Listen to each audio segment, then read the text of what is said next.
Hello everybody, this is Pattern Making for Creators. I'm Andrea López and in this video we're going to explain the process of making the Winnie dress. When I made this dress, I wanted to design something with a kind of cottagecore country feeling to it, and this was the result.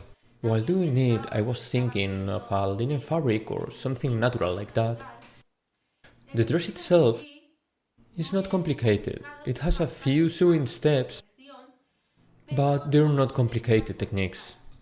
As you can see, it has a tight waistline. The skirt is just a few rectangles of fabric gathered in different layers to create that level of ruffling or flounce.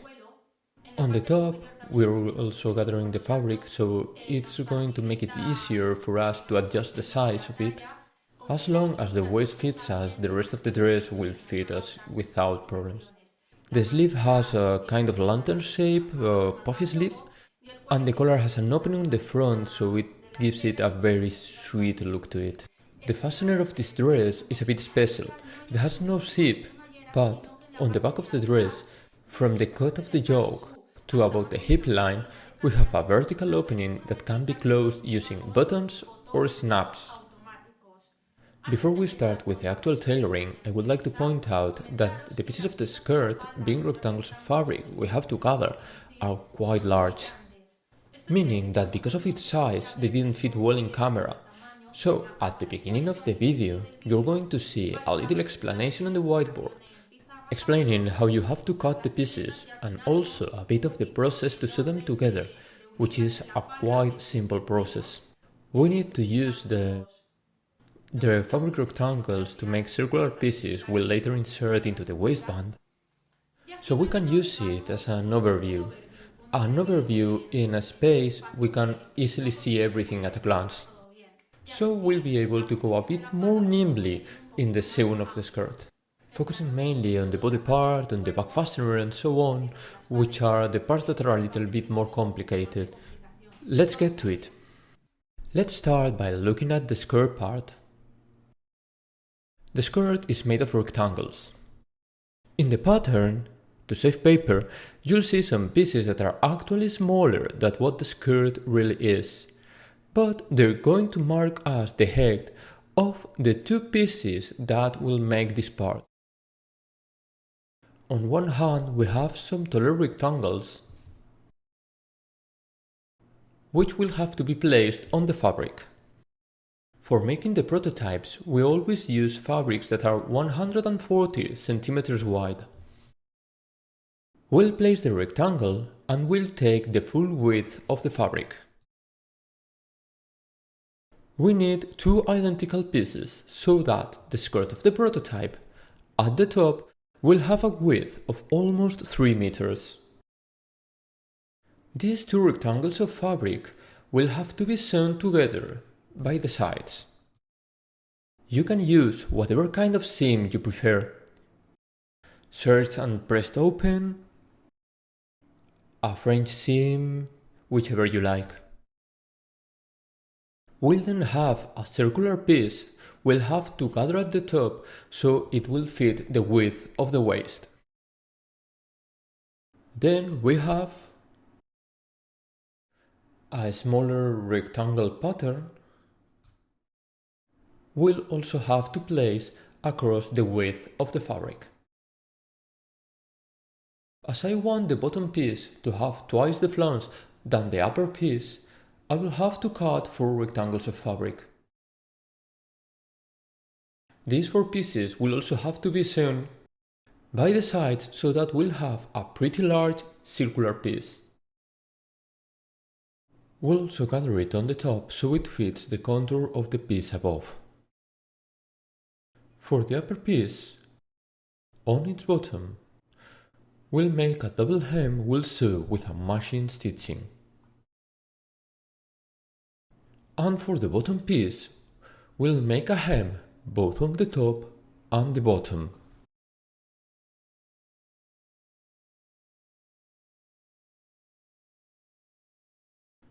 Now we have the initial indications that we have to use to make the skirt part. Now you can go ahead and do it. The pieces are so big they wouldn't fit well in camera. But as you can see, they are very simple steps. That said, the flange I've told you about is the one that we've used in the prototype. You can give it more or less depending the amount of pieces you use in each part, or if you make them narrower, etc. Here I've got my upper piece ready, sewn by the sides and hemmed at the bottom.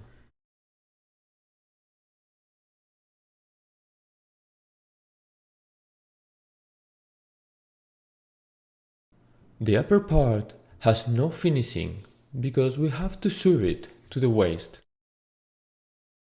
And we also have the bottom piece, which, as you can see, I've already started to gather.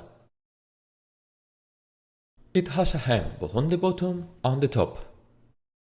And at the top, we're going to start stitching by hand so that we can gather it. Whether you prefer gathering by machine or by hand, that's a personal choice.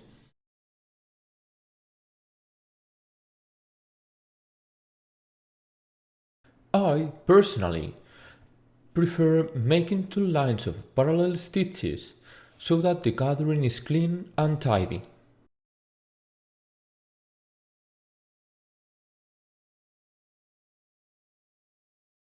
Once we've passed the gathering threads all the way around the upper contour of the bottom piece, we're going to sew it to the top piece. Important, I suggest you to, on the upper pieces, mark both the center front and center back with a thread of a color that stands out from the fabric. Let's say that the seams will be on the sides, and with a thread we'll mark the center front and center back. This way we have the top piece divided into quarters. And because there are 4 bottom pieces, we just have to distribute the gathers of each piece below in a quarter of the piece above. On the bottom piece, the quarters are marked with the seams. How are we going to sew these 2 pieces together? We're going to place the bottom piece, the small one, on top of the upper one. They will be overlapping. For that, I'm going to make a mark on the bottom of the upper piece about 2 to 3 centimeters away from the edge. With a basting thread or a thread of a color that stands out from the fabric, we're marking that line at 2 or 3 centimeters. You can aid yourself with the tailor's measuring tape.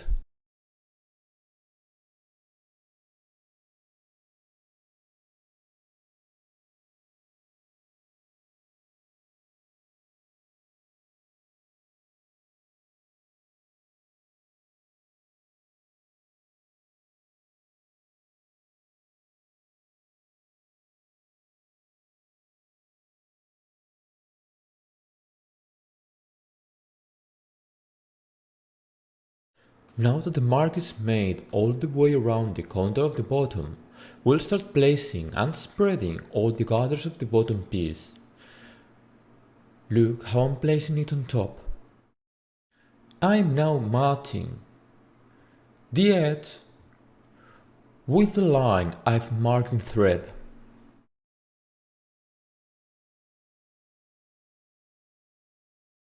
While I'm distributing the flange of the ruffles, I'm going to pin it down, but then I'll baste it together so it's held in place.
Now that it's attached, we just have to make a stitching to fix it.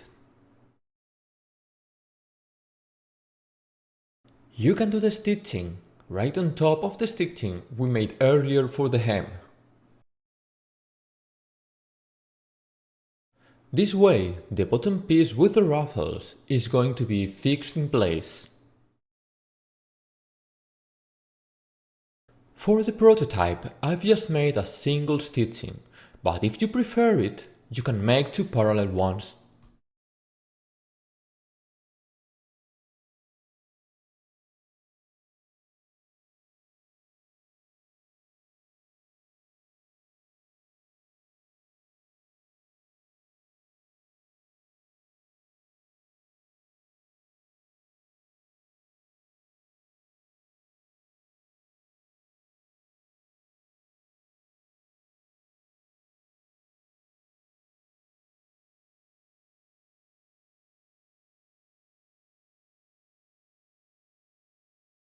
Remove all the bastings carefully so the fabric is not damaged.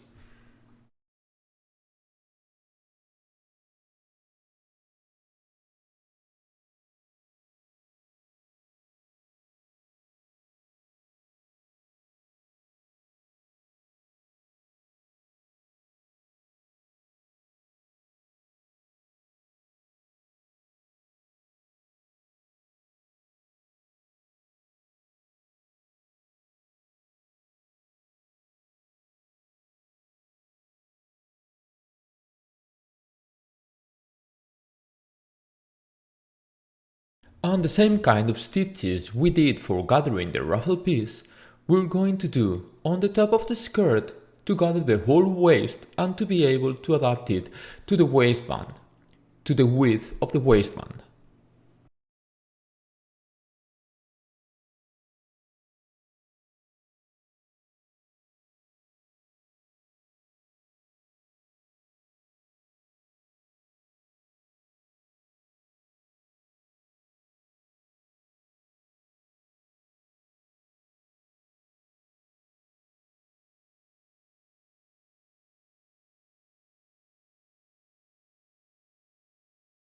For now the skirt is finished and we'll start sewing the upper part of the garment.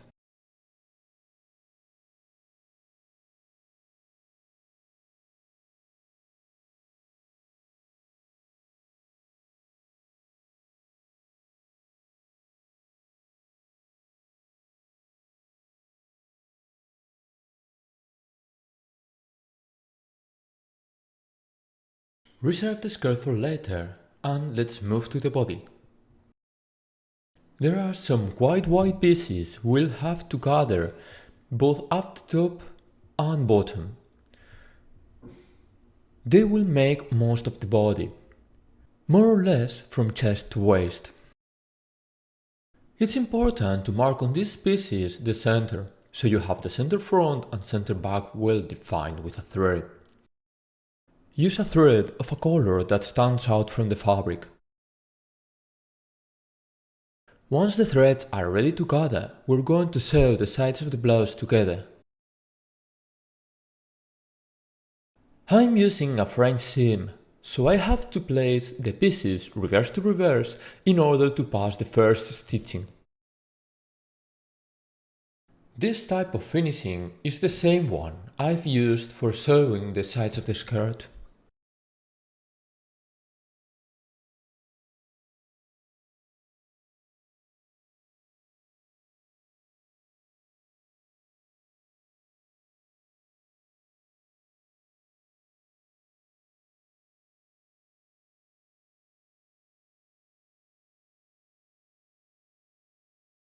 Pass the first stitching 0.5 cm from the edge of the fabric.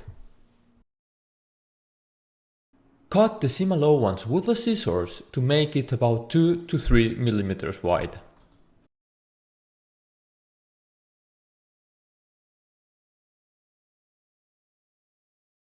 Now, place both pieces of fabric right to right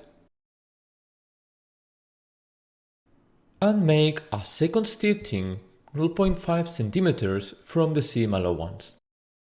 Now we have our frame seam done. But, as I was saying earlier, you can use any kind of stitching you want.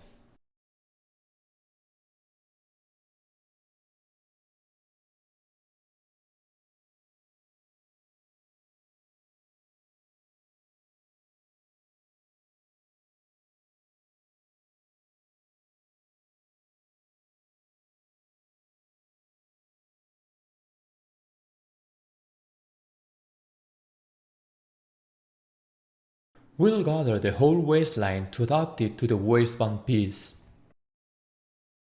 The waistband is the piece we'll make next.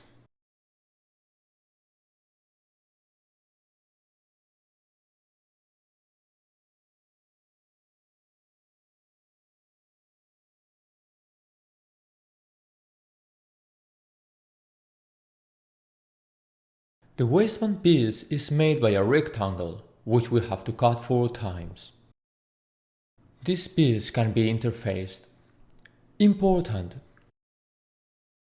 We'll use 2 pieces for the outside and 2 pieces for the lining. The lining can be made with lining fabric or the same fabric as the outside. It doesn't matter.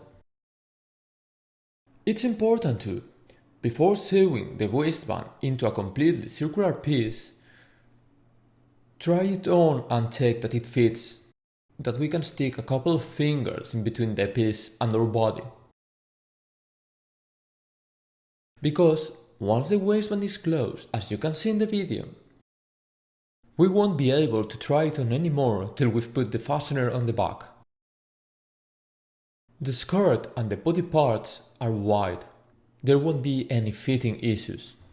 But the waistband should fit us because it's the tightest part of the dress.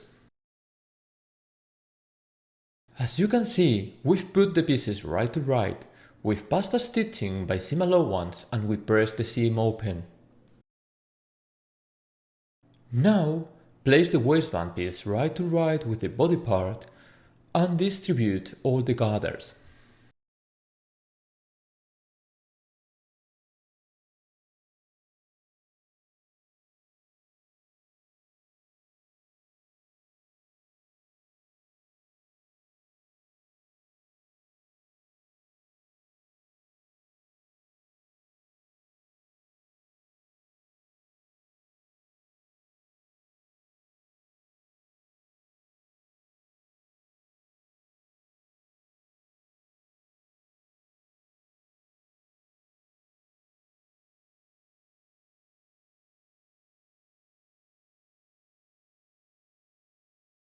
We have a waistband piece on the right of the fabric. And now we're going to place another one on the reverse of the fabric, so that the body will be in between the 2 waistband pieces. Pin it down and stitch it by seam allowance along the contour to fix all 3 layers of fabric together.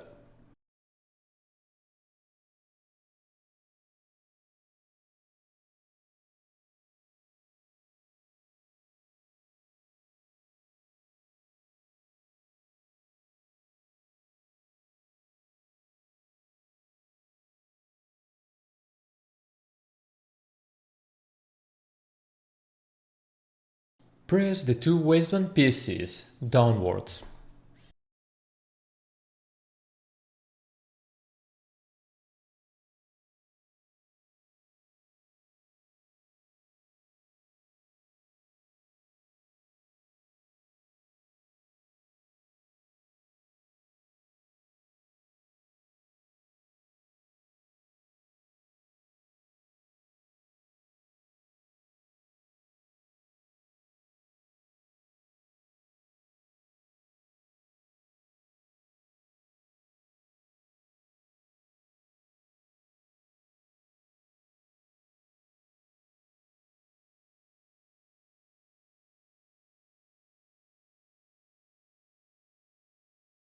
In the same way we sewed the body to the waistband, we'll now sew the skirt, with the difference being that, in this case, we will only be able to sew the skirt to one of the waistband layers. Place the outer waistband right to right with the skirt. And distribute all the gathers.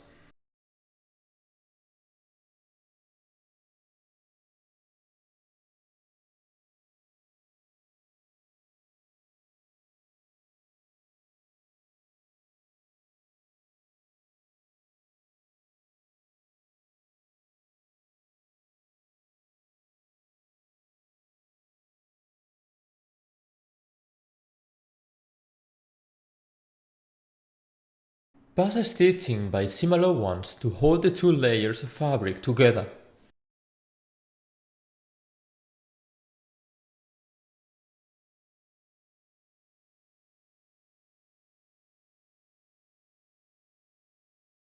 Press the seam allowance upwards towards the waistband.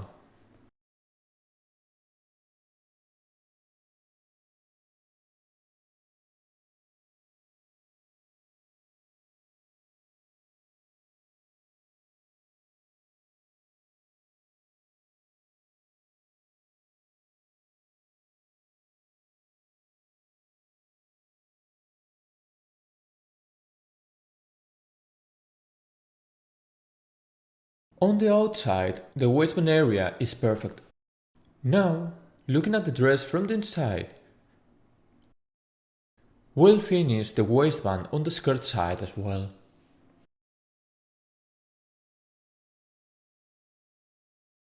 Press the seam allowance of the waistband inwards.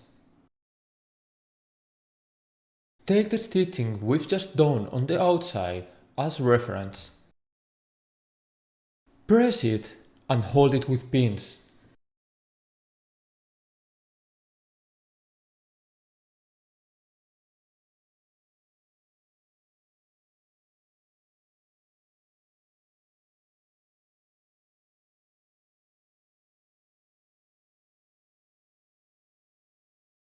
Let's now fix this part with hand stitches.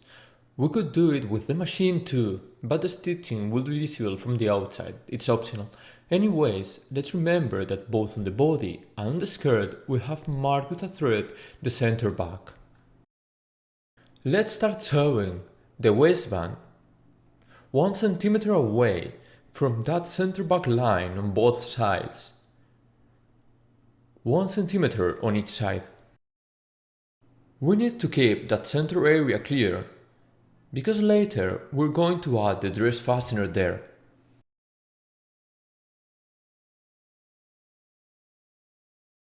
With some slip stitches by hand, we'll fix the whole bottom of the waistband.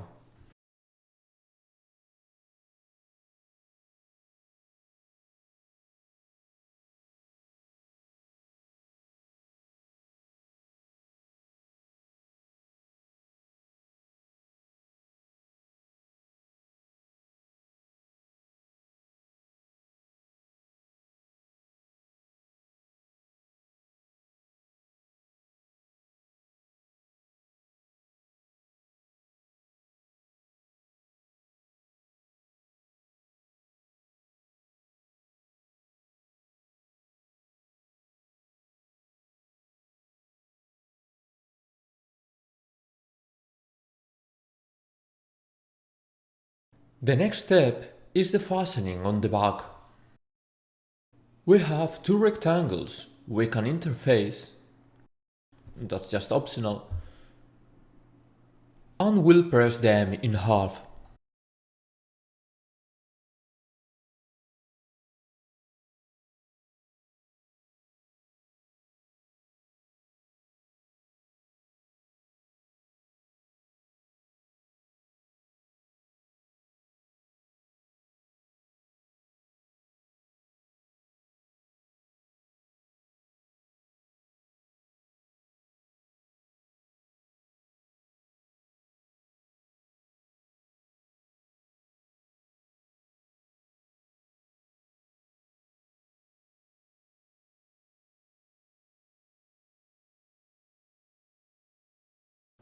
Put the ends right to right and pass a stitching by seam allowance.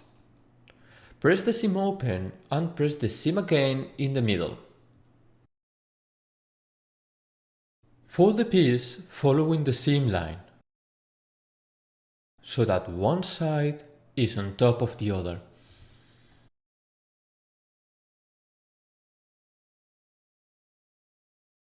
They must measure the same.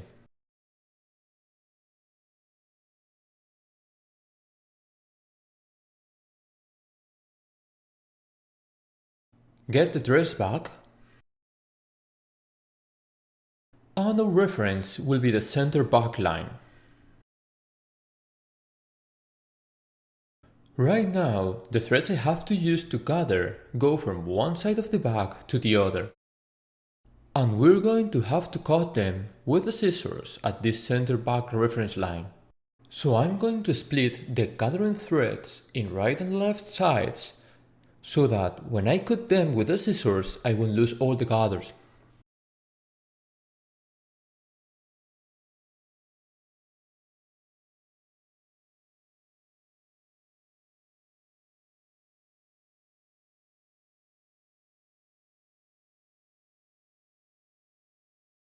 From the top, we'll measure the whole length of the fastener until reaching the seam, following the center back line. When we're on the seam, we'll put a pin on the dress, knowing that that will be the end of the fastener.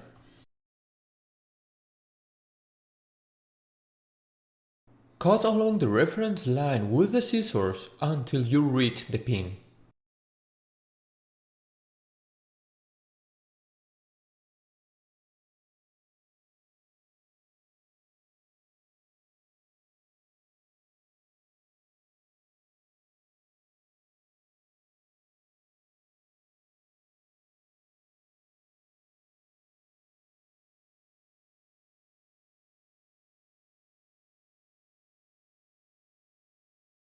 Take the fastener and place one of the sides right to right with the dress.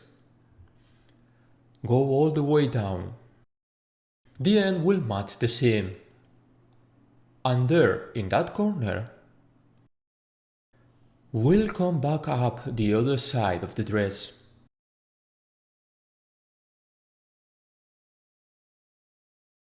Hold all the length with pins. You can even baste it.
Pass a stitching 0.5 centimeters from the edge.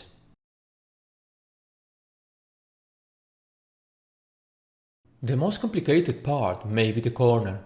We have to make sure we're stepping on all of the fabric layers.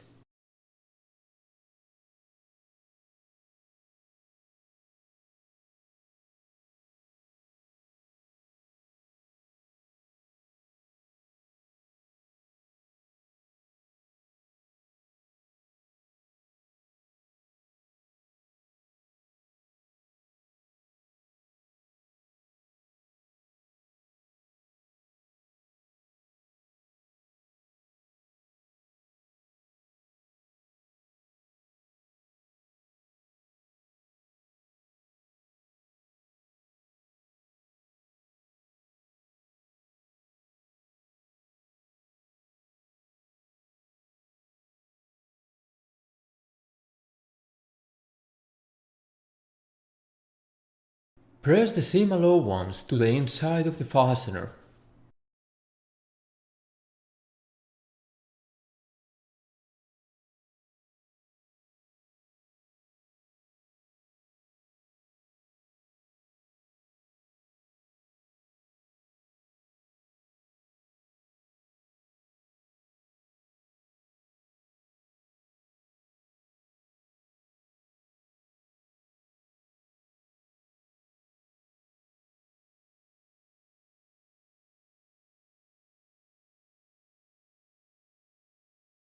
On the inside, we'll use the same technique we used on the waistband.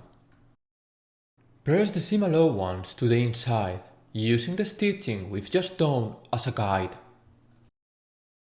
Press it and pin it down in place.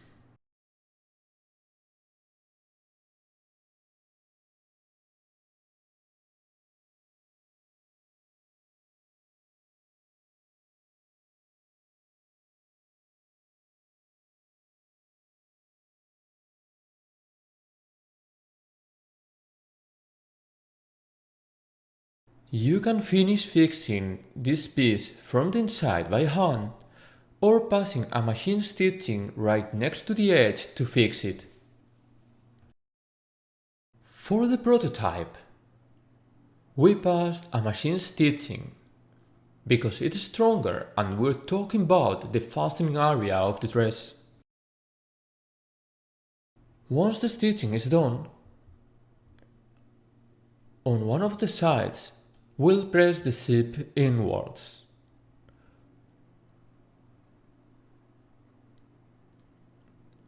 On the opposite side, it will be pressed outwards, so that one will be on top of the other as if it were a bottom placket.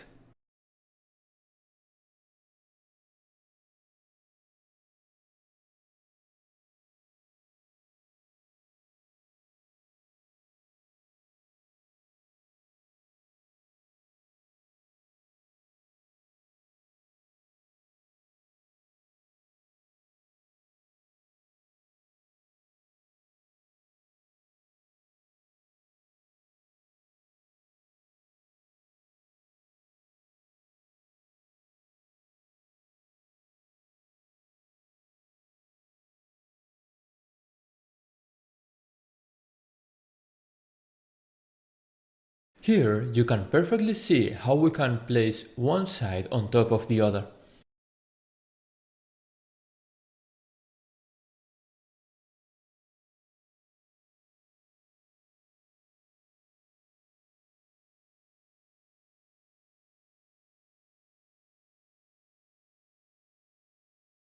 For now, I'm going to base the whole placket so that it's closed.